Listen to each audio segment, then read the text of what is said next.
Bom, hoje nós vamos apresentar um pouco sobre o estudo filogenético e molecular das plantas da disciplina de Sistemática Vegetal, no professor Luciano Araújo. Vamos apresentar eu, Fernanda, e a minha colega Tamires. Ao decorrer dessa apresentação, vai ser mostrado um pouco sobre para que serve, para que se constrói uma árvore filogenética, os conceitos de monofilético, polifilético, parafiléticos, plesiomorfia, apomorfia, analogia, homologia e cladograma, e ainda a gente vai mostrar um pouco sobre como fazer uma análise filogenética. Bom, para que se constrói uma árvore filogenética? Ela basicamente serve para o conhecimento das relações evolutivas entre as espécies, dos seus processos evolutivos e também serve para guiar a tomada de decisões taxonômicas. Os grupos monofiléticos, parafiléticos e polifiléticos. Bom, o grupo monofilético ele inclui um ancestral em comum mais recentes e todos os seus descendentes. E ele é considerado um grupo verdadeiro. Ele é considerado assim porque ele inclui todos os seus representantes relacionados ao ancestral. Aqui nós temos um exemplo de grupo monofilético, onde esse grupo aqui, ele é considerado um grupo monofilético porque eles partem de um mesmo ancestral em comum, que está representado por esse nó, onde está sendo circulado. E, então, eles vêm ter a mesma história evolutiva, eles estão ligados. Já no grupo parafilético, ele contém o ancestral em comum mais recente e seus descendentes, porém, nem todos eles. Vamos supor que a gente quer fazer um estudo somente entre B e C.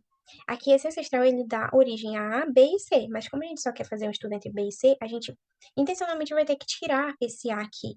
Lembrando que o grupo parafilético, ele é considerado assim quando intencionalmente a gente retira um ou mais representantes do grupo verdadeiro, que é o grupo monofilético. Então, ele vai ser considerado um grupo parafilético por não conter todos os representantes, né, desse ancestral.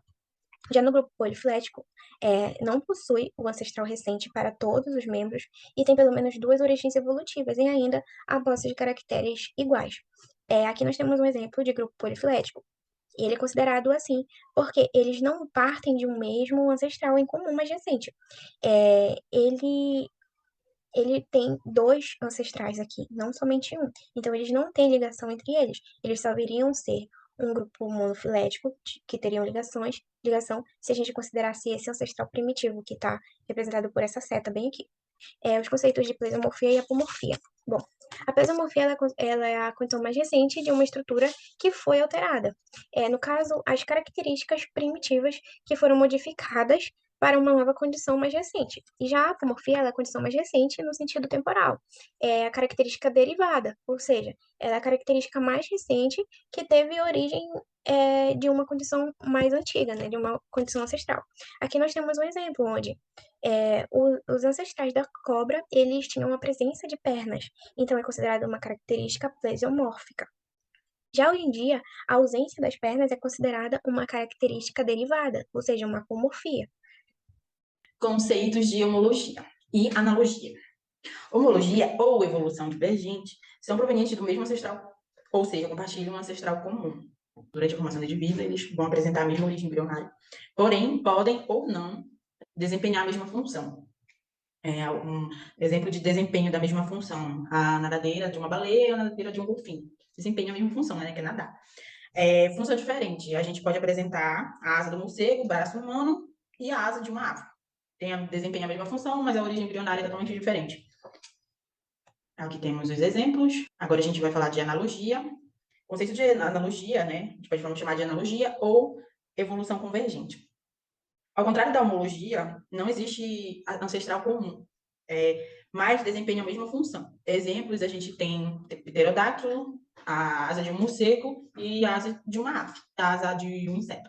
O conceito de cladograma é uma representação gráfica que tem como objetivo expor relações de parentescos evolutivos entre as espécies. O cladograma também é muito importante para agrupar, né, aqueles organismos que compartilham, possuem, né, características parecidas. Apesar de ser uma ferramenta simples, é essencial na reconstrução da história evolutiva de algumas espécies.